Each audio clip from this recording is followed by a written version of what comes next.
पक्षी आपल्या पिल्लांना उडण्याचे शिक्षण देतात, तेव्हा उंच डोंगरावरून खाली फेकतात. असे तसे करत पिल्ले खाली पडते, भीतीने थरथरत घाबरत आणि उडू शकत नाही. आई पुन्हा त्यांना पकडते, पुन्हा फेकते आणि त्यांना उडवायला शिकवते. येशू मसीह इच्छित नाही की तुम्ही सदा आधाराच्या सहारे चाला.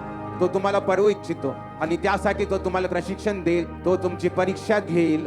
त्यासाठी तो तुम्हाला अग्नी आणि पाण्यातून चालवेल, ना की पडवेल.